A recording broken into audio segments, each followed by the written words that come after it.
ఇంకొక మంగళవారం సాయంకాలం దేవుని వాక్యాన్ని ధ్యానించుకోవడానికి దేవుడు మనకిచ్చిన ఈ శ్రేష్టమైన సమయాన్ని బట్టి దేవునికి వందనాలు చెల్లిస్తుంటున్నాం. ప్రార్థనతో ఈ యొక్క కూటాన్ని ప్రారంభం చేసుకుందాం.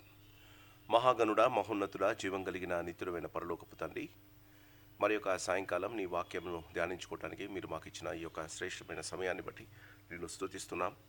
మా ప్రభువా, మరి ఈ దినమంతా నీ కాపుదల భద్రతనిచ్చారు. మా యొక్క పనులలో, ప్రయత్నాలలో, మా సమస్తమైన ఇబ్బందులలో మీరు మాతో పాటు ఉండి మమ్ములను, మా జీవితాలను మీరు కనికరిస్తున్నందుకు నీకు వందనాలు, స్తోత్రాలు చెల్లిస్తుంటున్నాం. నమ్మకమైన దేవుడవు, మేము నమ్మకస్తులం కాకపోయినా మమ్మల్ని ప్రేమించి మీ మాటను బట్టి మమ్మను, మా జీవితాలను నడిపిస్తున్నందుకు నీకు వందనాలు. యేసు నామములో మీరు మాకు దయచేస్తున్న ప్రతి విధమైన ఈవులను బట్టి నేను స్తుతిస్తున్నాం. మా ప్రభువా, మరి ఈ గతించిన దినాలన్నింటిలో మీరు మా పట్ల చూపిన కృపలను బట్టి నీకు వందనాలు. అయోగ్యులము, ఎన్నికలేని వారమునైనా నీ యొక్క మీరే మాకు దిక్కు అని మేము ప్రార్థించినప్పుడు మీరు మాకు చేసిన అనేక రీతుల సహాయాన్ని బట్టి నేను స్తుతిస్తున్నాం. ఈ సాయంకాల సమయంలో మరొకసారి మా ప్రభా, మరి సంఘాన్ని మీరు దీవించి మరి సంఘానికి దయచేసిన కుటుంబాలను బట్టి నీకు వందనాలు. మా ప్రభా, మరి భయంకరమైన మరి వాతావరణాన్ని బట్టి ఎంతోమందికి జలుబులు, దగ్గులు మరి మా తండ్రి బాధపడుతూ ఉన్నారు. మీరు వారిని జ్ఞాపకం చేసుకునండి. వారికి కావలసిన మరియు నీ కృపను దయచేయండి. మా ప్రభా, నీ చిత్తమైతే వారిని మీరు ముట్టి సంపూర్ణమైన ఆరోగ్యము దయచేయవలసిందిగా వేడుకుంటున్నాం. ఎంతమంది అయితే కష్టాలు, ఇరుకుల్లో, ఇబ్బందులు ఉన్నారో వారందరినీ మీరు జ్ఞాపకం చేసుకుని వారికి విడుదలను దయచేయవలసిందిగా వేడుకుంటూ ఉన్నాం. మరి మా తండ్రి, మరి చిన్న బిడ్డలను, పెద్దలను, యవనస్తులను, స్త్రీలను, పురుషులను మేము జ్ఞాపకం చేసుకుంటూ ఉన్నాం. ప్రతి వారిని మీరు మా ప్రభా, మరి వారి పరిస్థితుల్లో మీరు వారికి సమస్తమును ఎరిగిన దేవుడు కనుక వారి యొక్క అవసరతలు, అక్కర్లు తీర్చవలసిందిగా వేడుకుంటూ ఉన్నాం. ఈ సమయంలో ఆయా ప్రదేశాలలో ఉంటూ చదువుకుంటాం మరి మా తండ్రి, మరి దేశాలలో, ఇతర రాష్ట్రాలలో, ఇతర దేశాలలో మరి మా తండ్రి చదువుకుంటున్న మా బిడ్డలందరినీ మేము జ్ఞాపకం చేసుకుంటున్నాం. వారిని మీరు దీవించి కాపాడండి. ప్రతి వారు ఎందు భయభక్తులు కలిగి నేర్చుకున్న క్రైస్తవ మా ప్రభా విలువలను జ్ఞాపకం ఉంచుకొని మరి మా ప్రభా నీ కొరకై నమ్మకంగా, యథార్థంగా ఎక్కడ ఉన్నా జీవించగలగటానికి వారి భవిష్యత్తు మా ప్రభా వారి నీ చేతిలో ఉందని గమనించి నిన్ను ప్రార్థించి మేలు పొందగలగటానికి నీ సహాయము దయచేయండి. ఈ సాయంకాల సమయంలో మరి మా తండ్రి సంఘానికి మీరు దయచేసిన దర్శనంలో ఆయన ఈ యొక్క బైబిల్ స్టడీ కార్యక్రమాన్ని మీరు దీవించండి. మరి మా ప్రభా వాక్యము ఎంత నమ్మకమైనదో, వాక్యము మా జీవితాలను ఎంత పురికొల్పుతుందో, వాక్యం ద్వారా మా జీవితాలకు ఎంత ఆశీర్వాదము మేము తెలుసుకొని వాక్య ప్రకారంగా జీవించగలిగిన కృప మీరు మాకు దయచేయండి. సంఘంలో ఉన్న ప్రతి వారికి మీ మీదను, మీ వాక్యం మీదను సరైన అవగాహన దయచేయండి. ఈ సాయంకాల సమయంలో మరి మా తండ్రి మేము చేస్తున్న ఈ యొక్క చిన్నిపాటి మా ప్రభా వాక్య ధ్యానాన్ని మీరు మాకు సరైన రీతిగా విభజించి నీ వాక్య పరిచయలో మాకు సహాయము చేసి మా జీవితాలకు అన్వయించుకునే భాగ్యం దయచేయండి. సంఘాన్ని మీరు ప్రేమించి త్వరలో మా కోర్టు కేసును మరి మా తండ్రి మరి మీరు తీరుస్తున్నందుకు నీకు వందనాలు. మరి ఆ సత్యము సమాధి చేయలేరని, మరి మా తండ్రి సత్యము గెలుస్తుందని, సత్యం మరి మా తండ్రి మీరే సత్యమునకు మరి మా తండ్రి మరి రాజు అని, మరి మా ప్రభా మరి మేము ఓపికతో మేము ఎదురు చూసినప్పుడు మీరు సత్యాన్ని మాకు దయచేస్తారని మీరు నిరూపించుకుంటున్నందుకు నీకు వందనాలు. త్వరలో మరి ఈ దినం జరిగిన ప్రొసీడింగ్స్ని బట్టి నీకు స్తోత్రాలు. చిత్తమైతే 21న మాకు మా ప్రభా సరైన జడ్జిమెంట్ ఇచ్చి, నీ చిత్తమైతే మరి మా ప్రభా మేము ఆ ఆలయంలోకి తిరిగి వెళ్ళగలగటానికి నీ సహాయము మాకు దయచేయండి. మీ చిత్త ప్రకారంగా సమస్తము జరిగించుకోనండి. నీ ప్రేమ చేత, నీ కృప చేత మమ్మల్ని దీవించండి. మరి మా తండ్రి ఈ సాయంకాలంలో వచ్చిన వారిని, వింటున్న వారిని దీవించమని, నీ వాక్యంలోని ప్రతి పారమార్థిక సత్యాలు మేము నేర్చుకొని నీ కొరకై జీవించగలిగిన కృప మాకు దయచేయమని, సాయంకాలపు దీవెనలు, ఆశీర్వాదాలు నిండుగా మెండుగా మాకు దయచేయమని యేసునామాన్ని అడుగుతున్నాము తండ్రి, ఆమెన్. ఈ సాయంకాలం నెహెమ్యా గ్రంథం 8వ అధ్యాయం మొదటి నుండి చివరి దాకా చదువుకుందాం. తర్వాత వాక్యంలోని పారమార్థిక సత్యాలు మనము నేర్చుకుందాం. నెహెమ్యా గ్రంథం 8వ అధ్యాయం. 7వ నెల రాగా ఇశ్రాయేలు తమ తమ పట్టణములో నివాసులయ్యుండిరి. అప్పుడు జనులందరూ ఏకమనస్కులై నీటి గుమ్మము ఎదుట మైదానమునకు వచ్చి, యెహోవా ఇశ్రాయేలుకు ఆజ్ఞాపించిన మోషే ధర్మశాస్త్రమును తెమ్మని ఎజ్రా అను శాస్త్రితో చెప్పగా, యాజకుడైన ఎజ్రా 7వ మాసము మొదటి దినమున చదవబడు దాని గ్రహింపగల శక్తిగల స్త్రీ పురుషులను కలిసిన సమాజమంతటికి ఎదుటను ఆ ధర్మశాస్త్ర గ్రంథమును తీసుకుని వచ్చి, నీటి గుమ్మము ఎదుటనున్న మైదానములో ఉదయము మొదలుకొని మధ్యాహ్నము వరకు నిలుచున్న ఆ స్త్రీ పురుషులను తెలివితో వినగల వారికందరికీ చదివి వినిపించుచూ వచ్చెను. ఆ జనులందరూ ధర్మశాస్త్ర గ్రంథమును శ్రద్ధతో వినిరి. అంతటా శాస్త్రియకు ఎజ్రా ఆ పని కొరకు కర్రతో చేయబడిన ఒక పీఠము మీద నిలవబడెను. మరియు అతని దగ్గర కుడిపార్శ్వమందు మత్తిత్య, షెమ, అనయ, ఊరియా, హిల్కియా, మయషేయ అనువారును, అతని ఎడమ పార్శ్వమున పెదాయ, మిషాయేలు, మల్కియా, హాషుము, హష్బదాన, జకర్యా, మెషుల్లాము అనువారును నిలిచి ఉండిరి. అప్పుడు ఎజ్రా అందరికంటే ఎత్తుగా నిలవబడి జనులందరూ చూచుచుండగా గ్రంథమును విప్పెను. విప్పగానే జనులందరూ నిలవబడిరి. ఎజ్రా మహాదేవుడైన యెహోవాను స్తుతింపగా జనులందరూ తమ చేతులెత్తి ఆమేన్ ఆమేన్ అని పలుకుచు నేలకు ముఖములు వంచుకొని యెహోవాకు నమస్కరించిరి. మరియు ఇలాగు నిలవబడుచుండగా యోషావు, బాని, షేరెబ్యా, యామీను, అక్కుబు, షబ్బత్తై, హోదియా, మయషయ, కెలీట, అజర్యా, యోజాబాదు, హానాను, పెలేయాలను, లేవీలను ధర్మశాస్త్రం యొక్క తాత్పర్యములను తెలియజెప్పిరి. ఇటువలనే వారు దేవుని గ్రంథమును స్పష్టముగా చదివి వినిపించి జనులు బాగుగా గ్రహించినట్లు దానికి అర్థము చెప్పిరి. జనులందరూ ధర్మశాస్త్ర గ్రంథపు మాటలు విని ఏడువ మొదలుపెట్టగా అధికారి అయిన నెహెమ్యాయు, యాజకుడును శాస్త్రీయునుగు ఎజ్రాయును జనులకు బోధించు లేవీయులను, మీరు దుఃఖపడవద్దు, ఏడవవద్దు, ఈ దినము మీ దేవుడైన యెహోవాకు ప్రతిష్ఠిత దినమని జనులతో చెప్పిరి. మరియు అతడు వారితో ఇట్లనెను, పదండి, క్రొవ్విన మాంసమును భక్షించుడి, మధురమైన దాని పానము చేయడి. ఇదివరకు తమ కొరకు ఏమియో సిద్ధము చేసుకొనని వారికి వంతులు పంపించుడి. ఏలయనగా ఈ దినము మన ప్రభువునకు ప్రతిష్ఠితమాయెను. మీరు దుఃఖపడకుడి, యెహోవాయందు ఆనందించుట వలన మీరు బలము నొందుదురు అనే యెహోవాయందు ఆనందించడం మీరు బలముందుదురు. అలాగున లేవీయులు జనులందరినీ ఓదార్చి, మీరు దుఃఖము మానడి, ఇది పరిశుద్ధ దినము, మీరు దుఃఖపడకూడదని వారితో అనిరి. ఆ తరువాత జనులు తమకు తెలియజేయబడిన మాటలన్నింటినీ గ్రహించి తినుటకును త్రాగుటకును లేని వారికి ఫలహారములను పంపించుటకును సంభ్రముగా ఉండుటకును ఎవరి ఇండ్లకు వారు వెళ్ళిరి. రెండవ దినమందు జనులందరి పెద్దలలో ప్రధానులైన వారును యాజకులను లేవీయులను ధర్మశాస్త్రపు గ్రంథపు మాటలు వినవలనని శాస్త్రి అయిన ఎజ్రా యొద్దకు కూడి వచ్చిరి. యెహోవా మోషేకు దయచేసిన గ్రంథములో చూడగా 7వ మాసపు ఉత్సవమందు ఇశ్రాయేలులు పర్ణశాలలో నివాసము చేయవలని వ్రాయబడి ఉండుట కనుగొనెను. మరియు వారు తమ పట్టణములన్నిటిలోనూ యెరూషలేములోనూ ప్రకటన చేసి తెలియజేసినదేమనగా, మీరు పర్వతములకు పోయి ఒలివ చెట్ల కొమ్మలను, అడవి ఒలివ చెట్ల కొమ్మలను, గొంజి చెట్ల కొమ్మలను, ఈత చెట్ల కొమ్మలను, గుబురు గల వేరువేరు చెట్ల కొమ్మలను తెచ్చి వ్రాయబడినట్లుగా పర్ణశాలలు కట్టవలను. ఆ ప్రకారమే జనులు పోయి కొమ్మలను తెచ్చి జనులందరూ తమ తమ ఇండ్ల మీదను తమ లోగిళ్లలోను దేవమందిరపు ఆవరణములను వీటి గుమ్మపు వీధిలోను ఎఫ్రాయిము గుమ్మపు వీధిలోను పర్ణశాలలు కట్టుకొనిరి. మరియు చెరలో నుండి తిరిగి వచ్చిన వారి సమూహమును పర్ణశాలలు కట్టుకొని వాటిలో కూర్చుండిరి. నూను కుమారుడైన యెహోషువ దినములు మొదలుకొని అది వరకు ఇశ్రాయేలు అలాగున చేసి ఉండలేదు. అప్పుడు వారికి బహు సంతోషము పుట్టెను. ఇదియుగాక మొదటి దినము మొదలుకొని కడదినము వరకు అనుదినము ఎజ్రా దేవుని ధర్మశాస్త్ర గ్రంథమును చదివి వినిపించుచూ వచ్చెను. వారు ఈ ఉత్సవమును 7 దినముల వరకు ఆచరించి తరువాత విధి చొప్పున 8వ దినమున వారు పరిశుద్ధ సంఘముగా కూడుకొనిరి. దేవుడు తన వాక్యాన్ని దీవించి ఆశీర్వదించునుగాక. నెహెమ్యా గ్రంథం దేవుని యొక్క మాటలను, దేవుని యొక్క కార్యాలను మనకు తెలియజేస్తుంది.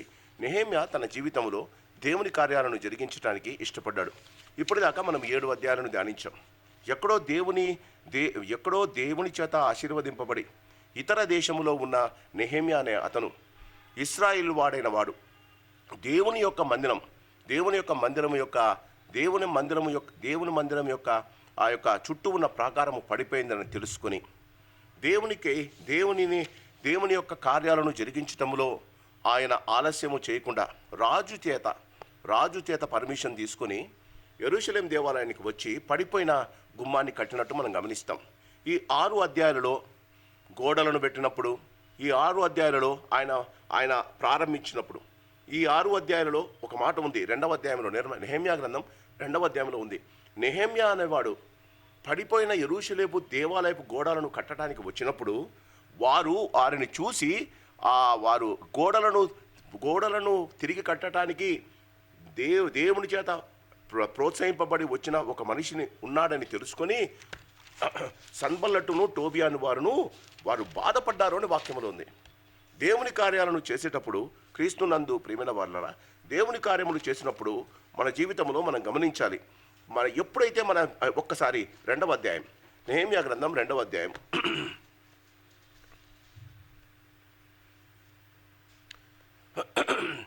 నెహెమ్యా గ్రంథం 2వ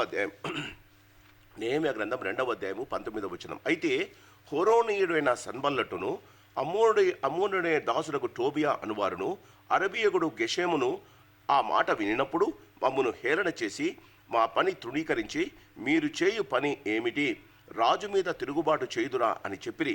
అందుకు నేను, ఆకాశమందు నివాసి అయిన దేవుడే తానే మా యత్నములను సఫలము చేయను గనుక ఆయన దాసులమైన మేము కట్టుటకు పూనుకొనుచున్నాము. When there is God's work. Nehemiah గ్రంథం ఏం చెప్తుందంటే, దేవుని కార్యాలు చేసేటప్పుడు తప్పకుండా మనకు విరోధం వస్తుంది. దేవుని కార్యాలు మనం తలపెట్టినప్పుడు తప్పకుండా మనకు విరోధం వస్తుంది. ఈ విరోధాన్ని గురించి మనం ఆలోచిస్తూ, ఈ విరోధాన్ని గురించి మనము బాధపడుతూ, ఈ విరోధము మనల్ని ఏం చేయాలి, ఎలా బయటికి రావాలని ఆలోచించేదానికన్నా దేవుని కార్యాలను చేసేటప్పుడు ఒక చిన్న ప్రార్థన చేస్తాడు. ఆకాశమందున్న దేవుడు తానే మా యత్నములను సఫలము చేయునుగాక. దేవుని కార్యాలు చేస్తున్నప్పుడు ఈ ఉదయకాలం నేను ఈ వాక్యాన్ని ధ్యానిస్తున్నప్పుడు అనుకోకుండా నాకు ఫోన్ వచ్చింది లాయర్ దగ్గర నుంచి. అంకుల్ ఫ్రీగా ఉన్నారా, వస్తారా అని అన్నాడు. ఏంటయ్యా, నువ్వు రా, మీరు రండి అంకుల్ అని అన్నాడు. I have given it up. హానెస్ట్గా చెప్పాలంటే I have given it up. దేవుని కార్యాలను మనం చేసేటప్పుడు కొన్నిసార్లు అలక్ష్యం చేస్తాం. దేవుడు నాకు సహాయం చేయలేదని బాధ కలిగి ఉంటాం. కానీ దేవుడు తన కార్యాలను వదిలిపెట్టడు. దేవుడు తన కార్యాలను నేనేదో చేస్తున్నానో, లేకపోతే నేనేదో పని కల్పించుకున్నానో, నేను దేవుని కార్యాలు చేస్తున్నానని ఒకవేళ మధ్యలో వదిలినా దేవుడు వదిలేవ దేవుడు కాడు అని ఉదయకాలం నేను నేర్చుకున్నా. మన జీవితాలలో ఎప్పుడైతే మనం దేవుని కార్యం చేస్తామో, మొదట 3వ అధ్యాయంలో 2వ అధ్యాయంలో వారు మాటల చేత నెహెమ్యా పనిని ప్రారంభించే పనిని స్టాప్ చేయాలని ట్రై చేశారు. తరువాత 3-4 అధ్యాయాలు చూస్తే వారు రాజునకు తిరుగుబాటు చేస్తున్నాడని, ఏ రాజు అయితే ఈయనను పంపాడో ఆ రాజునకు కంప్లైంట్ చేశారు. మరి 5వ అధ్యాయంలో గమనిస్తే ఆయన ఒంటరిగా ఉన్నాడని తెలిసి ఆయన చంపడానికి ప్రయత్నించారు. If you start God's work, you should be ready for all these things. మనము దేవుని కార్యాలు చేయడానికి మనము ప్రయత్నం ప్రారంభించినప్పుడు వీటికన్నిటికీ మనము దాని గురించి ఆలోచించి దానికి మనం రెడీగా ఉండాలి. అట్లా లేకపోతే దేవుని కార్యాలు చేయటానికి మన జీవితాలలో మన జీవితాలలో మనము శ్రేష్టమైన విజయం పొందము. ఇక్కడ చూడండి, 7వ అధ్యాయంకు వచ్చే సమయానికే ఇశ్రాయేలు అందరూ ఒకటి గమనించారు. దేవుని కార్యాలు చేసే ఒక్కడైనా సరే, ఐఎమ్ టెల్లింగ్ యూ, 1% దేవుని కార్యాలు ఒక్కడు నమ్మకముగా సమయస్ఫూర్తితో దేవుని మీద ఆధారపడి చేయడానికి ప్రారంభిస్తే ఒకరోజు వస్తుంది, ఇశ్రాయేలు అందరూ 7వ అధ్యాయంలో గమనిస్తే కుటుంబాల వారిగా ఇశ్రాయేలు అందరూ ఈ పనిలో సహాయం చేయడం ప్రారంభించారు. 7వ అధ్యాయంకు మనము వచ్చే సమయానికి అందరూ వారి జాబితాలు ఉన్నాయి. వారందరూ వచ్చి చూడండి ఒక్కసారి, నెహెమ్యా గ్రంథం 7వ అధ్యాయము 72వ వచనం.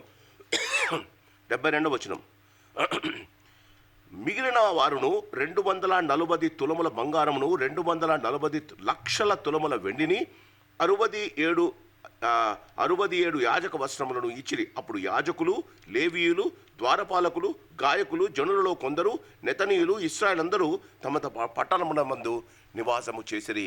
When you are very faithful to God, దేవుడు ఎవరిని ఎన్నుకుంటాడో తెలియదు. When 1% is faithful to God, దేవుడు మిగిలిన ప్రజలందరితో మనం చేస్తున్న పనిని వారు ఆలకించి, వారు గమనించి మనకు సపోర్ట్ చేస్తారు.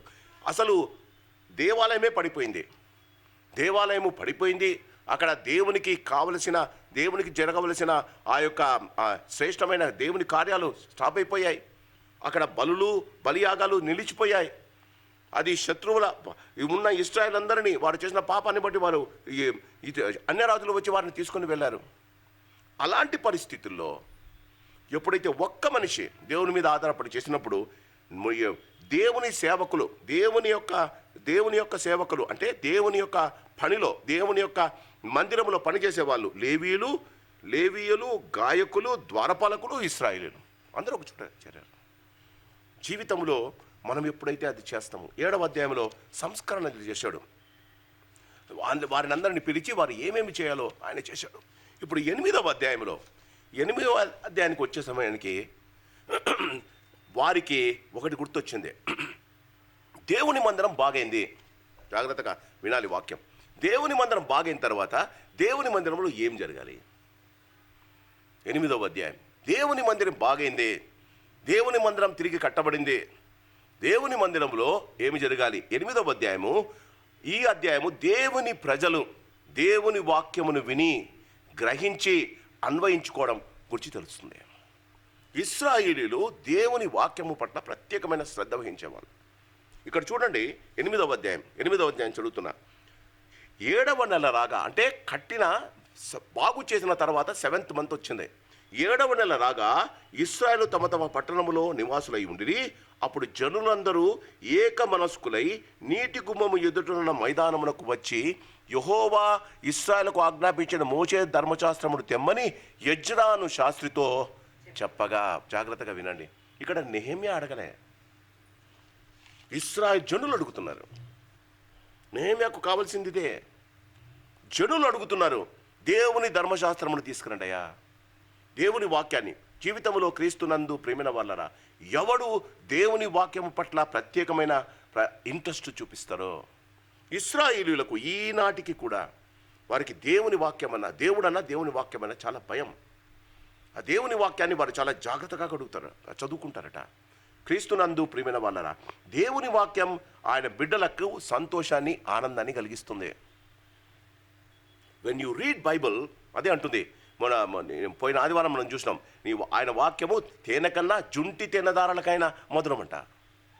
మనము చదువుతాం, చదివిన దాన్ని నిజంగా ఒక తేనె తీసుకొని చేతిలో వేసుకొని నాకినప్పుడు అది ఎంత మధురంగా ఉంటుందో మనకు తెలుసు. ఎప్పుడైనా వాక్యాన్ని అంత బాగా మనము ఆస్వాదించామా? ఎప్పుడైనా వాక్యాన్ని మనం అంత బాగా చదివి అన్వయించుకున్నామా? ఇశ్రాయేలు అదే చేయడానికి ఇష్టపడ్డారు. 8వ అధ్యాయము 1వ వచనం, ఎజ్రాను గ్రంథము తెమ్మని. ఎందుకండి? ఆ దినాల్లో మన మాదిరి ప్రతి వారి చేతిలో గ్రంథాలు లేవు. ఆ దినాల్లో ధర్మశాస్త్రాన్ని తెమ్మని, మోషే ధర్మశాస్త్ర గ్రంథం అప్పటికి వారి దగ్గర 5 పంచకాండాలు మాత్రమే ఉన్నాయి. మోషే రాసిన 5 పంచకాండాలు, ఆదికాండం, నిర్గమకాండం, లేవికాండం, సంఖ్యాకాండం, ద్వితీయోపదేశకాండం. ఈ 5 కాండాలే ఉన్నాయి. ఈ 5 కాండాలు పెద్దగా తోళ్ళ మీద రాసి ఉంచారు. పశువుల తోళ్ళ మీద రాసి చుట్టలు, గ్రంథపు చుట్టలు, వాటిని తీసుకొని రమ్మన్నారట. మన ఆ దినాల్లో వారి దగ్గర ఒక్కొక్కరి దగ్గర బైబుల్ లేవు. కానీ చూడండి, ఇక్కడ ఒక మాట ఉంటుంది. యాజకుడైన 2వ వచనం, యాజకుడైన ఎజ్రా 7వ మాసము 1వ దినమున చదవబడు దాని గ్రహింపగల శక్తిగల స్త్రీ పురుషులు. బైబుల్లో ఈ మాట ఎందుకు రాశారో అని చాలా ఆలోచించాను. గుడిలో చదవటానికి దేవుడు వారికి తెలివినిచ్చాడు. కానీ చాలామందికి చదవలేరు, వాళ్ళకి చదువు రాదు. ఇక్కడ ఏముందంటే 7వ మాసము 1వ దినమున చదవబడు దాన్ని గ్రహింపగల శక్తిగల స్త్రీలు. ఇప్పుడు బైబుల్లో ఎవరైనా సరే చెప్పబడుతున్న వాక్యాన్ని కొంతమంది చదువుతారు, కొంతమంది చదవలేరు. కానీ దేవుడు ఇష్టమున్నవారు, శక్తి ఎప్పుడొస్తుంది? చదివిన దానిని గ్రహింపగలిగిన శక్తి ఎప్పుడొస్తుంది? నువ్వు వినడానికి ఇష్టపడినప్పుడు. సంఘంలో ఎందుకు దేవుని వాక్యం వినడానికి రారు? ఈ మాట, చదివిన దానిని గ్రహింపగల శక్తి దేవుడు వారికి ఇవ్వడు. అందుకే రారు, బైబిల్ స్టడీకి రారు. ఎందుకు? దేవుని వాక్యం దేవుని యొక్క వాక్యము యొక్క శ్రేష్టమైన ఆశీర్వాదాలు వారి జీవితంలో ఎప్పుడు వారు అనుభవించలేదు. ఎప్పుడైనా ఒక మంచి దోశ తిందాం అనుకుందాం హోటల్లో, ఇప్పటిదాకా నువ్వు అలాంటి మంచి దోశ తినలే. ఎప్పుడైనా తిందాం అనుకున్నప్పుడు నువ్వు అక్కడికి వెళ్తావు దోశ తినడానికి. వేరే చోట దొరికినా అక్కడికి వెళ్తావు. దేవుని వాక్యాన్ని నీవు నమిలి అనుభవించి నీ జీవితంలో దాన్ని బాగా అనుభవించి ఉంటే జీవితంలో ప్రతినిత్యం దేవుని వాక్యం చదవడానికి నీవు ఇష్టపడతావు. వారు ఆ దినం వారికి ఇశ్రాయేలు నమ్మకానికి, ప్రవర్తనకు వాక్యమే కారణమట. వారు ఈనాటికి దేవుని మీద నమ్మకం ఎందుకు ఉంచుకున్నారు? దేవుడు వారిని ఎందుకు నిన్ను ముట్టినవాడు నా కనుగుడ్డును ముట్టాడని ఎందుకు అంటాడు? వారు దేవుని వాక్కు మీద వారికి నమ్మకం చూపేవారు. చూడండి, వాక్యం చూద్దాం. వారు ఎలా చూడారు? వారి 3వ వచనం, నీటి గుమ్మము ఎదురున్న మైదానములో ఉదయము మొదలుకొని మధ్యాహ్నం వరకు. ఉదయం అంటే వారికి 7 గంటలకండి. ఉదయం 7 నుంచి మధ్యాహ్నం అంటే 2 గంటలండి. ఉదయము 7 గంటలు, 7, 8, 9, 10, 11, 12, 1, 2, 7 అవర్స్. 7 గంటలు ఏం చేశారట? నీటి గుమ్మం ఎదురున్న మైదానములో ఉదయము మొదలుకొని మధ్యాహ్నం వరకు నిలుచుచున్న ఆ స్త్రీ పురుషులకు. ఇది రెండవది. దేవుని వాక్యము తెరుస్తేనే ఈవెన్ టుడే దేవుని ఇశ్రాయేలీయులట ఈవెన్ టుడే దేవుని వాక్యం తెరుస్తేనే వాళ్ళు నిలబడతారు. దేవుని వాక్యము ఇప్పటికీ దేవుని వాక్యము సరి అని మూసేసిన తర్వాతనే వారు కూర్చుంటారు. ఎజ్రా 7 గంటలు దేవుని వాక్యం చదివాడంట. ఇశ్రాయేలులు 7 గంటలు దేవుని వాక్యం వినటానికి నిలబడి విన్నారట. మన వాళ్ళు 10 నిమిషాలు ప్రైజ్ అండ్ వర్షిప్ వస్తే 10 మంది కూర్చుంటాం. అలా ఎందుకు దేవుడు ఇశ్రాయేలు ఇప్పటికంటారు చుట్టూ అరబ్ దేశస్థులు ఉన్న ఇశ్రాయేలును దాడి ఎందుకు చేయలేకపోతున్నారు? ఎందుకు? ఒక వ్యక్తి తన జీవితంలో దేవుని మీద ఇంత ఆధారపడినప్పుడు ఎన్ని సంవత్సరాలు అయిపోయిందండి. Even today because of their faithfulness towards God's word, దేవుని వాక్యము పట్ల వారికి ఉన్న నమ్మకత్వాన్ని బట్టి దేవుడు వారిని చూడండి, దేవుడు వారిని వారి జీవితంలో వారు 7 గంటలు నిలబడి దేవుడి వాక్యం విన్నారట. చూడండి, ఆ జనులందరూ ధర్మశాస్త్ర గ్రంథమును శ్రద్ధతో వినిరి. బైబిల్లో ఎంత మంచి వర్డ్స్ ఉన్నాయండి. వినిరి కాదు, శ్రద్ధతో వినిరి. మనము 2 గంటల ఆరాధన చేస్తాం. 2 గంటల ఆరాధనలో ఆరాధన ప్రారంభమైనప్పుడు 30% ఉంటాం. ఎంతమంది వచ్చిన వాళ్ళు ఇంకా మిగిలిన 40% ప్రైజ్ అండ్ వర్షిప్ అయిపోయిన తర్వాత వస్తారు. మిగిలిన 30% ఆ ప్రసంగం సగమైన తర్వాత వస్తారు. మ్యాక్సిమం 1 అవర్ సంఘంలో కూడా కూర్చోరు. నేను చాలా బాధతో చెప్తున్నా, మనము నూతన ఇశ్రాయేలీయులు, మనం రక్షింపబడి దేవుని రక్తము చేత కొనబడిన వారం. మన జీవితాలలో దేవుని వాక్యము పట్ల మన అవగాహన ఎలా ఉంది? దేవుని ఆరాధించే విషయంలో వారు ఉదయం మొదలుకొని మధ్యాహ్నం వరకు వారు బైబిల్ చదివినంత కాలం, చూడండి నా మాటలు కాదండి, వారు నిలుచుచున్న స్త్రీ పురుషులను తెలివితో వినగల వారికి అందరికీ చదివి వినిపించుచు వచ్చెను. ఆ జనులందరూ ధర్మశాస్త్ర గ్రంథమును శ్రద్ధతో వినిరి. అంటే జనులందరూ తెలివితో వినగలిగిన వారు ఉన్నారు, తెలివి లేకుండా వినగలిగిన వారు కూడా ఉన్నారు. అంటే తెలివితో వినగలిగిన వారు ఇక చూడండి వాక్యంలో ఏముందంటే, స్త్రీ పురుషులకును కామబెట్టి తెలివితో వినగలవారు తెలివితో వినగల వారికి అందరికీ 3వ వచనం చదివి వినిపించుచు వచ్చను. అంటే there are some people who sit here but their brains are not here అట.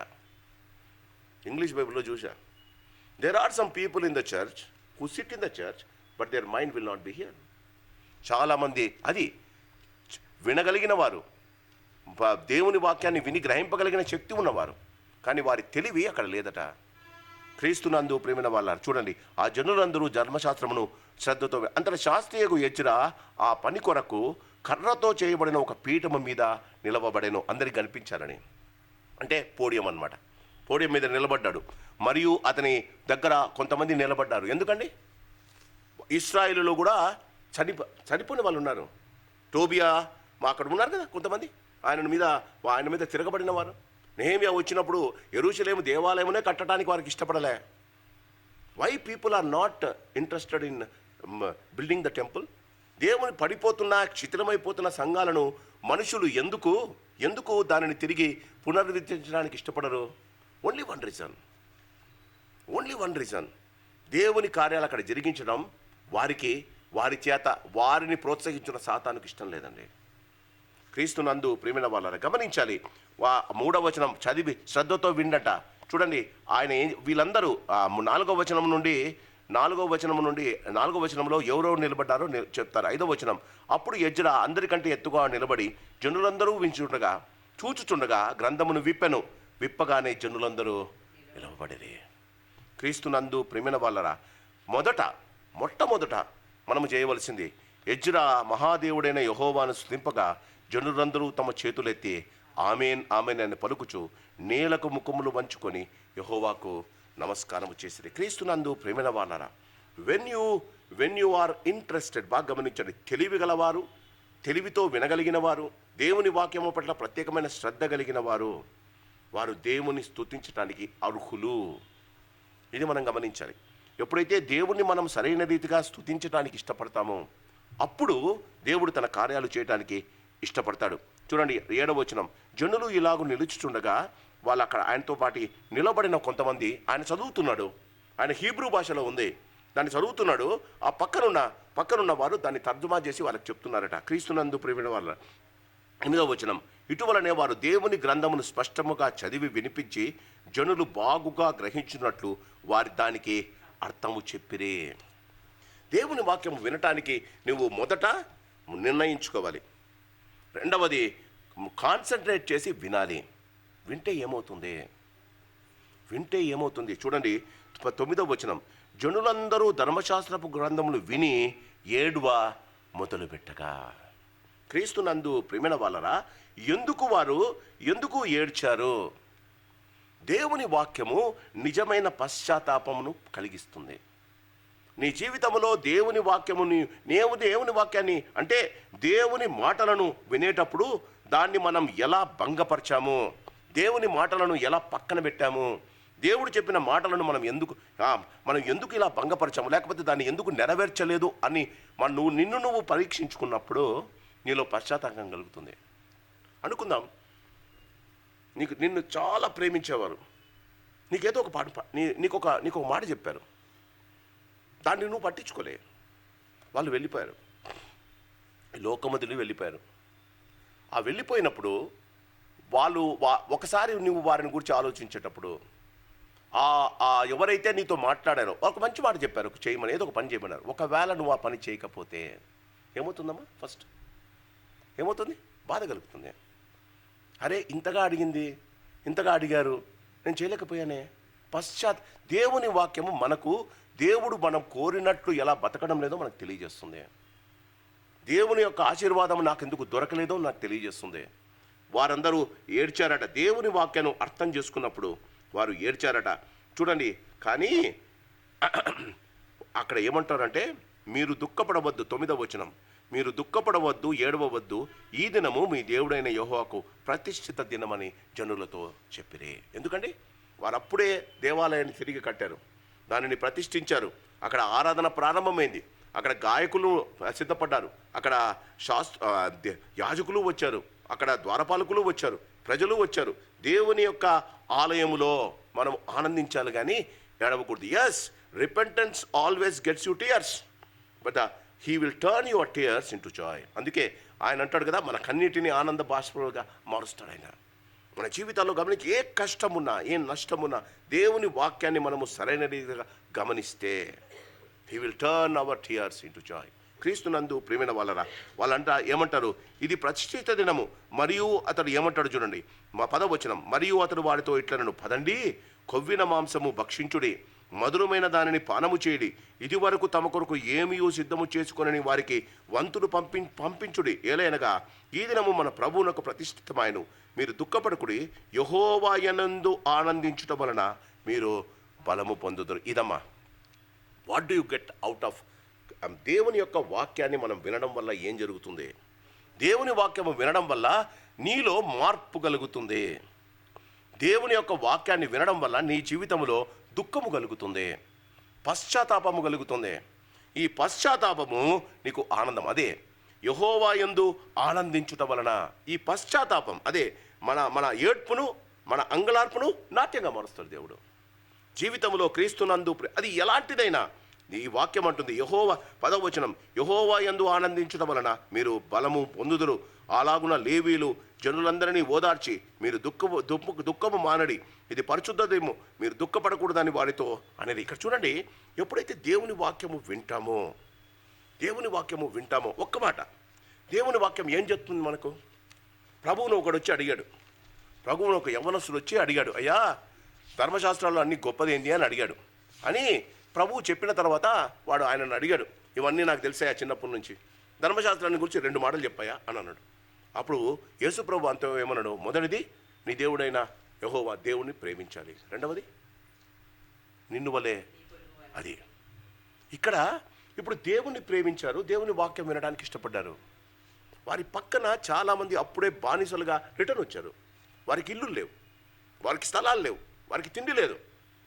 వెంటనే ఏమంటాడు? అక్కడ ఉన్న వాళ్ళు చూడండి 10వ వచనం, మరియు అతడు ఎజ్రా ఏమంటాడు వారితో ఇట్లనను, పదండి, కొవ్విన మాంసము భక్షించుడి, మధురమైన దాన్ని పానము చేయడి, ఇది వరకు తమ కొరకు ఏమీ సిద్ధము చేసుకుని వారికి వంతులు పంపించండి. విశ్వాస జీవితంలో మనకు దేవుణ్ణి నమ్మిన వారు చేయవలసింది, దేవుని వాక్యము విన్నవారు హౌ డు యూ రియాక్ట్. వారి మన జీవితంలో అవసరతలో ఉన్నవారిని సహాయం చేయడం క్రైస్తవ యొక్క మొదటి కర్తవ్యం. అది ఏదైనా సరే, అవసరంలో ఉన్నవారిని సహాయం చేయడం దేవుని బిడ్డలకు. దేవుడు మనకిచ్చిన వాటిలో దేవుని ప్రేమించేవాడు తన సహోదరునికి సహాయం చేయకుండా ఉండలేడు. ఇంకో రకంగా అడుగుదాం, తన సహోదరుని ద్వేషించేవాడు దేవుని ప్రేమిస్తున్నాడా? కొలబద్ద ఏంటి? జ్వరం వచ్చిందంటే థర్మామీటర్ పెడతారు, బీపీ చూడాలంటే ఆపరేటర్స్ పెడతారు. నీవు దేవుణ్ణి ప్రేమిస్తున్నావా లేదా అని తెలవడంలో కొలబద్ద ఏంటి?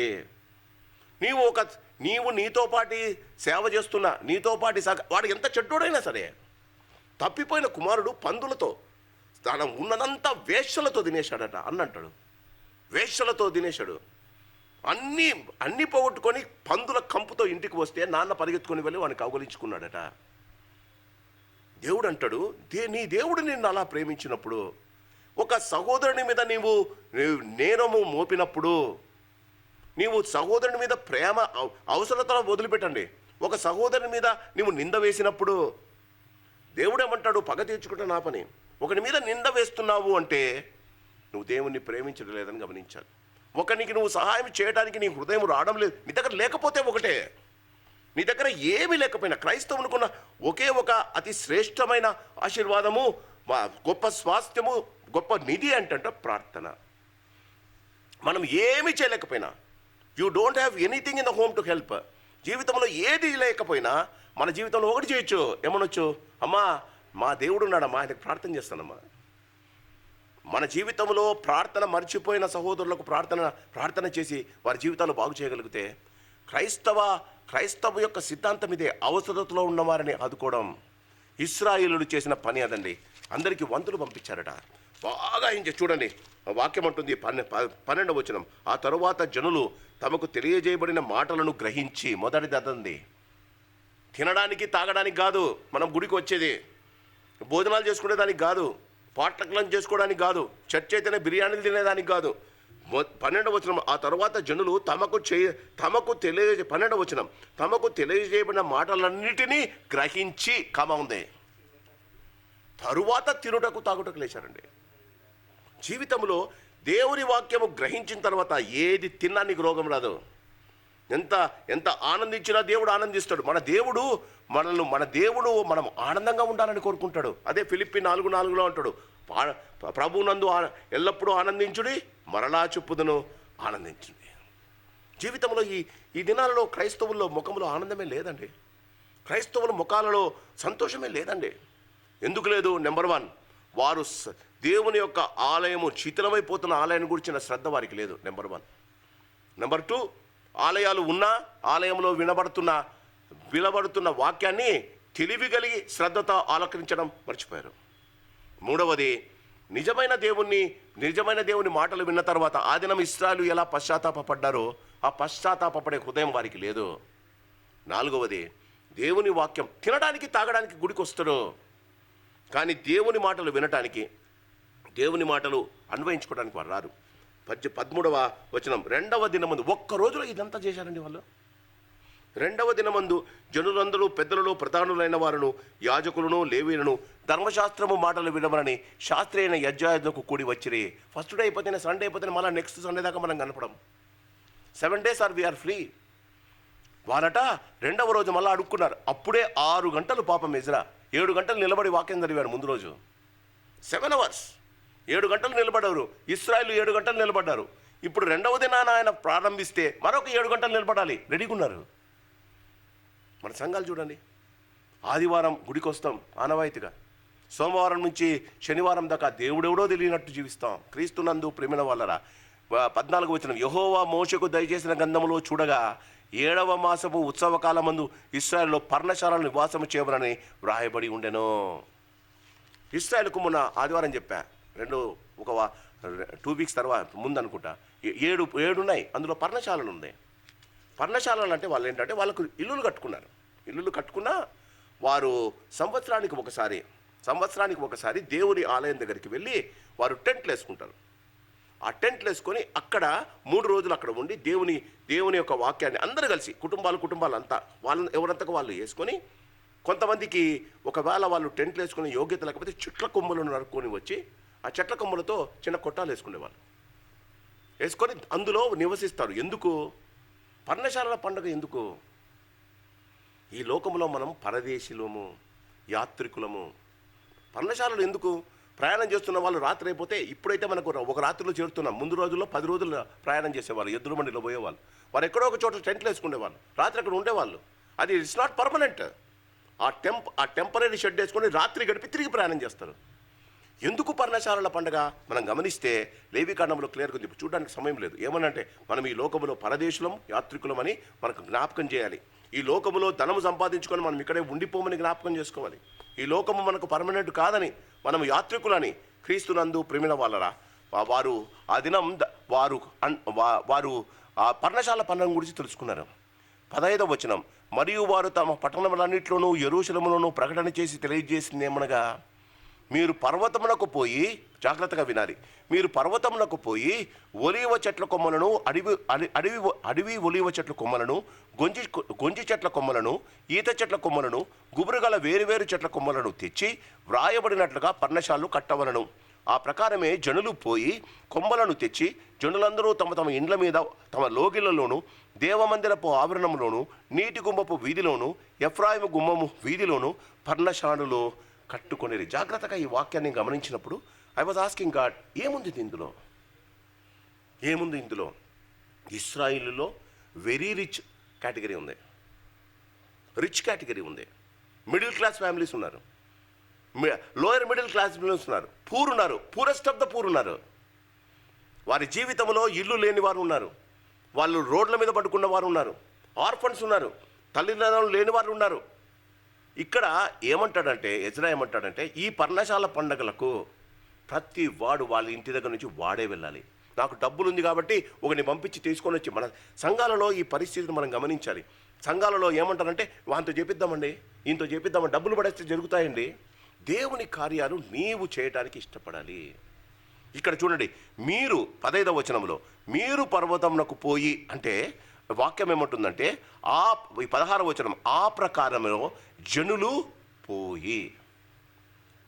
ఇది రెండవది. దేవుని వాక్యాన్ని వినేవాళ్ళు ఎట్లా గ్రహించి పశ్చాత్తాపము పొందుతారో, వారు ఇక్కడ వాక్యమును గ్రహించువారు మొదట వారికి ఉన్నది పంచుకున్నారు. రెండవది, పర్ణశాలలు కట్టుకోవడానికి వేరే వారికి డబ్బులు పురాయించలే, వేరే వాళ్ళని పంపించి చెట్ల కొమ్మలు నరుక్కోవడానికి. ఎందుకు? చెట్ల కొమ్మలు నరకాలంటే వాళ్ళు అడవిలోకి వెళ్ళాలి. అడవిలోనికి వెళ్ళి అంత ఈజీగా చెట్లు దొరకవు. చెట్లను నరికి దాన్ని మోసుకొని వచ్చి ఇంటి దగ్గర వేసి పర్ణశాలలు కట్టు. వాక్యం ఏమంటుందంటే, ఆ ప్రకారమే జనులు పోయే కొమ్మలు తెచ్చి, జాగ్రత్తగా వినండి, రిచ్ పీపుల్, జనులందరూ తమ ఇండ్ల మీద, రిచ్ పీపుల్ ఇండ్లు ఉన్నాయి. రెండవవారు లోగిళ్ళ, అంటే లోగిళ్ళలో అంటే ఇంటి పక్కన ఉన్న కాంపౌండ్ వాళ్ళకు మధ్యలో, కొంతమందికి చిన్న ఇల్లు ఉంది. లోగిళ్ళలో అంటే కాంపౌండ్ వాళ్ళలో, అంటే రిచ్, వెరీ రిచ్ ఇంట్ల మీద వేసుకున్నారు. రెండవ రిచ్ లోగిళ్ళలో వేసుకున్నారు. చూడండి, లోగిళ్ళలోను ఇల్లు లేని వాళ్ళు దేవమందిర ఆవరణ, దేవుని ఆలయం ఉంది, ఆవరణలు చాలా పెద్దగా ఉంది. ఆవరణలోను కొంతమంది నీటి గుమ్మపు దేవాలయానికి వెళ్ళే వీధుల్లో కూడా వేసుకున్నారట. వీధులలోను చూడండి, ఎఫ్రాయిము గుమ్మపు వీధులలోను పర్ణశాలలు కట్టుకునేది. క్రీస్తునందు ప్రేమిన వాళ్ళరా, when you obey, you have to obey 100%. 99% దేవుని వాక్యాన్ని నీవు విని 1% దేవునికి అవిధేయుడవైతే దేవుని యొక్క ఆశీర్వాదం సంపూర్ణంగా మన మీద రాదండి. మన జీవితాల్లో ఇది గమనించాలి. చూడండి, వాళ్ళు ఏం చేశారట, కట్టుకొనిరి. మరియు చెరలో నుండి తిరిగి వచ్చిన 17వ వచనం, మరియు చెరలో నుండి తిరిగి వచ్చిన వారి సమూహమును పర్ణశాలలు కట్టుకొని వాటిలో కూర్చుండిరి. జాగ్రత్తగా బైబిల్ గమనించండి. 17వ వచనం, మరియు చెరలో నుండి తిరిగి వచ్చిన వారి సమూహమును పర్ణశాలలు కట్టుకొని వాటిలో ఏమంట, ఎందుకమ్మా కూర్చున్నారు? వాళ్ళకి అంత ప్లేస్ ఇలే. వాళ్ళు అప్పుడే వచ్చినారు. వారు చెరసాలలో ఉండి వచ్చారు. వారు చెర నుండి చూడండి, వారు చెర నుండి వచ్చిన, చెరలో నుండి తిరిగి వచ్చిన వారికి ఇప్పుడు ఇల్లు లేవు. వాళ్ళ ఇల్లు ఎవరో కబ్జా చేసేసుకున్నారు. వారికి స్థలము లేదు. కానీ ఇప్పుడు అందరితో పాటు వారు కూడా పండుగ ఆచరించాలి, పర్ణశాల పండుగ ఆచరించాలి. వారు వచ్చి ఎంత షెడ్ వేసుకున్నారంటే, అనుకుందాం 10 మంది ఉన్నారు ఇంట్లో, చిన్న షెడ్ ఉంది, కూర్చుండేదానికి తప్ప పడుకోవడానికి స్థలం లేదు. వాళ్ళు అక్కడ కూర్చున్నారట. క్రీస్తునందు ప్రేమిన వాళ్ళరా, దేవుని వాక్యం ఎంత చక్కగా చెప్తుందండి. మన జీవితంలో దేవుని కార్యములు చేయాలి అంటే, వీళ్ళకు మాకు స్థలం లేదండి, మేము ఇప్పుడే వచ్చామండి, మాకంత ఓపిక లేదండి, మేము చెర నుంచి బానిసలుగా తిరిగి వచ్చామండి, మా దగ్గర సరుకులు లేవు, ఎవరు అనలేదండి. ఎవరి పని దేవుని వాక్యాన్ని 100% వారు నెరవేర్చడానికి ఇష్టపడ్డారు. కూర్చున్నంత స్థలమున్న టెంట్లలోనే కూర్చున్నారు. క్రీస్తునందు ప్రేమిన వాళ్ళరా, వాక్యం ఏమంటుందో చూద్దాం. మరియు చెరలో నుండి తిరిగి వచ్చిన వారి సమూహమును పర్ణశాలలు కట్టుకొని వాటిలో కూర్చుండిరి. నూను కుమారుడైన యెహోషువ దినములు మొదలుకొని అది వరకు ఇశ్రాయేలు అలాగు చేసి ఉండలేదు. అప్పుడు వారికి బహు సంతోషము పుట్టెను. క్రీస్తునందు ప్రేమిన వాళ్ళరా, మన సంతోషము అధికము కావాలట. క్రీస్తునందు ప్రేమిన వాళ్ళరా, ఒక్క మాట 8వ అధ్యాయం 10వ వచనం చూడండి. 10వ వచనం 4వ లైన్, ఏలయనగా ఈ దినము మన ప్రభువునకు ప్రతిష్ఠితములాయను. ఏలయనగా ఈ దినము మన ప్రభువునకు ప్రతిష్టములాయను. మీరు దుఃఖపడకుడి, యెహోవా యందు ఆనందించడం వలన మీరు బలము పొందుదురు. అలాగున లేవీయులు జనులను ఓదార్చి, మీరు దుఃఖము మానుడి, ఇది పరిశుద్ధ దినము, మీరు దుఃఖపడకుండా వారితో అనిరి. తరువాత జనులు తమకు తెలియజేయబడిన మాటలను గ్రహించి తినుటకును త్రాగుటకును లేచి పలహారములు పంపించుటకును సంభ్రముగా ఉండుటకును ఎవరి ఇండ్లకు వారు వెళ్ళిరి. బాగా గమనించండి, this is only half done. వీరు ఇక్కడ తిన్నారు, వాక్యం విన్నారు, గ్రహించారు, అందరితో పంచుకున్నారు, ఎంజాయ్ చేశారు, ఇంటికి వెళ్ళారు. ఎప్పుడైతే దేవుని వాక్యము అప్పటిదాకా చూడండి, దేవాలయం కట్టడానికి నెహెమ్యా కొంతమంది మాత్రమే సహాయం చేశారు. ఇశ్రాయేల్ అందరూ సహాయం చేయలే. ఎప్పుడైతే పర్ణశాలల పండుగకు అందరూ ఏకమై, అందరూ అడవికి వెళ్ళి, అందరూ చెట్లను కొట్టుకొని వచ్చి, అందరూ పర్ణశాలలు వేసుకొని, స్థలము లేకపోతే కూర్చుని కూడా పర్ణశాలలో ఉండడం ప్రారంభించారు. క్రీస్తునందు ప్రేమిన వాళ్ళరా, అప్పటి వరకు ఇశ్రాయేలు అలాగున చేసి ఉండలేదు. 17వ వచనం, అప్పుడు వారికి బహు సంతోషము పుట్టెను. క్రీస్తునందు ప్రేమిన వాళ్ళరా, దేవుని వాక్యాన్ని చదివిన తర్వాత దానిని ఆచరించడం ఇశ్రాయేలుల గురి. ఇశ్రాయేలీలు జస్ట్ చదివి వదిలిపెట్టరండి. ఇశ్రాయేలీలు వారి జీవితంలో తప్పకుండా చేయగలుగుతారు. వారి జీవితంలో చేశారు.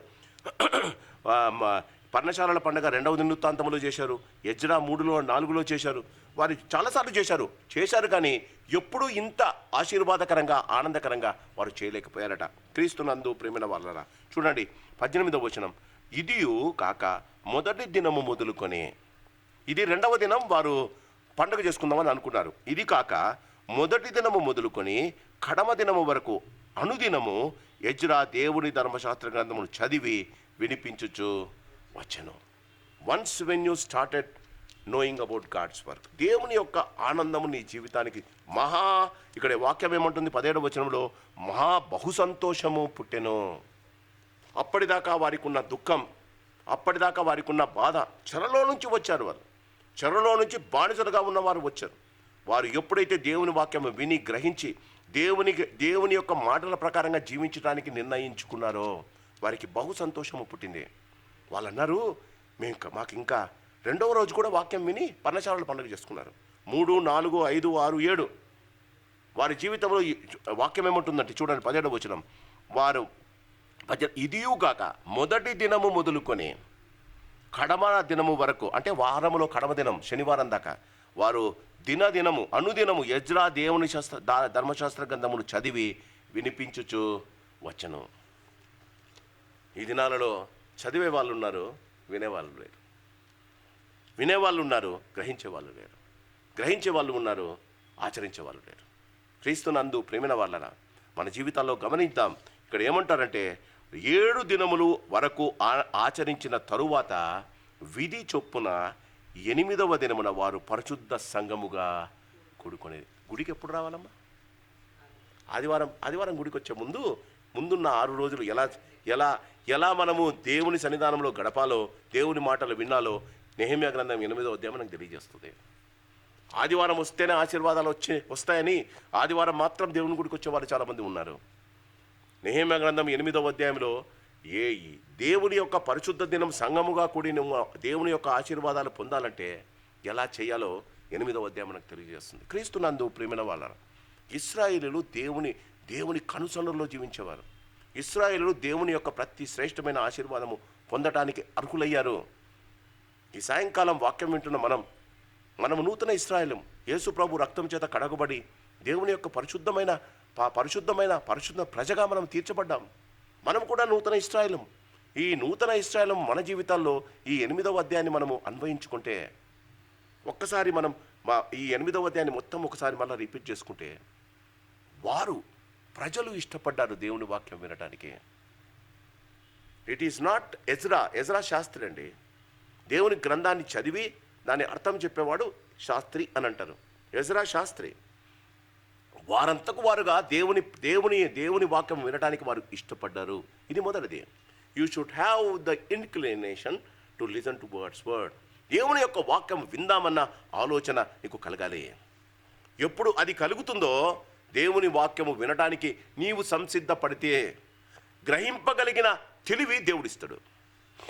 ఒక్కసారి గ్రహింపగలిగిన దేవుడిస్తే, వాక్యంలో ఉంది, చదివి తెలివితో గ్రహింపగలిగిన వారు ఉంది వాక్యంలో. దేవుని వాక్యాన్ని చదివేవారు, దేవుని వాక్యాన్ని చదివి తెలివి లేకుండా, అంటే గ్రహింపు ఎందుకు మనకు రాదు? దేవుని యొక్క తెలివి మనకు ఉంటేనే దేవుని వాక్యం మనకు అర్థమవుతుంది. ఇక్కడ ఇశ్రాయేలీయులు చదవడానికి వాడి దగ్గర ధర్మశాస్త్ర గ్రంథము లేదు. ఉదయం మొదలుకొని మధ్యాహ్నం అంటే 7 గంటలు వారు నిలవబడి దేవుని వాక్యం విని దాన్ని చదివి మొదట వారు పశ్చాత్తాపడ్డారు. దేవుని వాక్యం. అందుకే మోషే అంటాడు 90వ కీర్తనలో, నీ ముఖములో మా రహస్య పాపాలు కనిపిస్తున్నాయి. ఆయన ముఖం ఏంటమ్మా? దేవుని వాక్యం. దేవుని వాక్యము చదివితే పరిశుద్ధంగా జీవించవలసిన నేను ఎంత అపరిశుద్ధంగా జీవిస్తున్నా, ఆయన కొడుకుగా జీవిస్తున్న నేను నా తండ్రి అయిన దేవునికి ఎంత చెడ్డ పేరు తెస్తున్నానో అర్థమవుతుంది. అప్పుడు మనకు రిపెంటెన్స్ వస్తుంది. అప్పుడు మనము పశ్చాత్తాప పడతాం. ఒక తండ్రికి చెడ్డ పేరు తెచ్చిన కొడుకు ఎలా బాధపడతాడో దేవుని వాక్యమును అనుసరించక మనం ఎంత దిగజారిపోయామో మనకు తెలుస్తుంది. పశ్చాత్తాపం కన్నీటిని తెస్తుంది. ఆ కన్నీడు నిన్ను దేవుణ్ణి వేడుకోవటానికి ప్రేరేపిస్తుంది. వీరు రోజంతా నిలబడి ఏడ్చారట. ఆయన ఏమంటాడు? మనం ఈ దినం ఏడవడానికి రాలేదమ్మా, మనం ఆనందించడానికి వచ్చాం. యెహోవా మన యందు, చూడండి 10వ వచనంలో ఉంది, యెహోవా యందు ఆనందించడం వలన మీరు బలము పొందుదురు. జీవితంలో బలహీనంగా ఉన్నావా? యెహోవా యందు ఆనందించడం ఎప్పుడు దొరుకుతుంది? నిజమైన పశ్చాత్తాపం. అది ఎప్పుడు వస్తుంది? దేవుని వాక్యం వినుట వలన. చూడండి, వినుట వలన విశ్వాసము కలుగును. అది దేవుని యేసు మాటల వల్లనే మనకు అదే వాక్యం. దాని వలన మనకు విశ్వాసం దొరుకుతుంది. క్రీస్తునందు ప్రేమైన వాళ్ళరా, ఇశ్రాయేలు అందుకే అంత గొప్ప జనాంగం, దేవుని చేత ఆశీర్వదింపబడిన. ఈనాటికి దేవుడు వారిని ఆశీర్వదించారండి. ఈ దినాల్లో మనకు ఆనందం లేదు, మనకు సంతోషం లేదు, మన జీవితాల్లో మనం చేస్తున్న ఏ పనిలో మనకు విజయం లేదు. చెరలోనున్న వారు వచ్చి దేవుని వాక్యాన్ని 7 దినాలు విన్నారట. 8వ దినం విశ్రాంతి దినం వారు దేవునికి సమాజముగా కూడి దేవుని యందు ఆనందించడానికి, సమాజముగా కూడి, వాక్యం ఉంటుంది సంఘముగా కూడిరే. 8వ అధ్యాయం చివరి వచనం. మనం సంఘాలకు పోతున్నాం, ఆదివారం వస్తున్నాం, కానీ నెహెమ్యా గ్రంథం 8వ అధ్యాయంలో ఉన్న ఈ వాక్య పఠన తెలివితో దానిని గ్రహించి దానిని మనం అన్వయించుకొని దేవుని వాక్య ప్రకారంగా జీవించడానికి మనం ఇష్టపడితే బహు సంతోషపడేది అన్నది మన కుటుంబాలలో జరుగుతుంది. దేవుడు అట్లి మనకును, మన సంఘాలకును, మన సభ్యులకును దేవుడు దయచేయను గాక. ప్రార్థన చేసుకున్నాం. పరిశుద్ధుడా, మీకు వందనాలు చెల్లిస్తుంటున్నాం. ఈ సాయంకాల సమయంలో నెహెమ్యా గ్రంథం 8వ అధ్యాయం నుండి మీరు మాకు ఇచ్చిన శ్రేష్టమైన మా ప్రభా నీ వాక్యాన్ని బట్టి నిన్ను స్తుతిస్తున్నాం. ఎంత మంచి దేవుడవు నాయన. వాక్యము వల్ల మా జీవితాల్లో మా ప్రభా మాకు ఎంత ఆశీర్వాదాలు దొరుకుతాయో, వాక్యము వల్ల మా జీవితాల్లో ఎంత సంతోషం దొరుకుతుందో, వాక్యము వెళ్ళడాగుంటున్న మాకు ఎలా వెలుగు కలుగుతుందో ఈ 8వ అధ్యాయంలో మీరు మా కొరకు రాయించారు. అదనం ఇశ్రాయేలు చేసినట్టు నాయన మేము తెలివితో నీ వాక్యాన్ని గ్రహించి దానిని మేము అన్వయించుకొని పశ్చాత్తాపడి నాయన నీ వాక్య ప్రకారంగా జీవించగలిగిన కృప మాకు దయచేయండి. మా ప్రభా ఇప్పుడు వింటున్నవారు, మరి మా ప్రభా వాక్యము వింటున్న ప్రతి వారితో మీరు మాట్లాడండి. ప్రతివారు వాక్యము మీద శ్రద్ధ, మరి అతని వాక్యము వినాలన్న మా ప్రభు ఎజ్రా చోత ఇశ్రాయేలులే వారంతకు వారుగా వెళ్ళి వారు వాక్యము వినాలన్న వారి యొక్క ఆ యొక్క ఆశను చూపారు, ఆ ఇంట్రెస్ట్ను చూపారు. మేము కూడా నీ వాక్యాన్ని మా చేతిలో ఉందయ్యా. ఆనాడు వారి దగ్గర ఈ ధర్మశాస్త్ర గ్రంథం లేదు నాయన, అందుకే వారు వినడానికి ఇష్టపడ్డారు. కానీ ఎంత మంచి దేవుడు, మాకు ప్రతి వారికి ఒక్కొక్క బైబిల్ దయచేసావయ్యా. అదే వాక్యమయ్యా. వాక్యాన్ని మేము జాగ్రత్తగా చదివి అయ్యా తెలివితో గ్రహించి, ఆ గ్రహించిన దానివల్ల మా జీవితాల్లో మార్పు పొంది నీ యొక్క శ్రేష్టమైన మహానందాన్ని తిరిగి మేము పొందగలిగే కృపను మాకు దయచేయమని, ఇట్టి శ్రేష్టమైన ఆశీర్వాదం మా అందరికీ మీరు దయచేస్తున్నందుకు నీకు వందనాలు చెల్లిస్తూ, ఈ సాయంకాలపు చక్కటి నీ వాక్యముతో మీరు మమ్మల్ని సంధించినందుకు నీకు వందనాలు చెల్లిస్తూ, నా ప్రాణనాథుడైన యేసు అతి శ్రేష్టమైన నామాన అడిగి బతిమలాడి వేడుకుంటున్నాం మా పరమ తండ్రి. ఆమెన్. పరమ తండ్రి ప్రేమ, ప్రభు యేసు వారి కృప, పరిశుద్ధాత్మదేవుని అన్యోన్య సహవాసం చేరి వచ్చిన మనకును వింటున్న వారికి ఆయన కృపా కాపుదల భద్రత ఇప్పుడు ఎల్లప్పుడూ సదాకాలము తోడయుండును గాక. Amen. God bless you. Good night.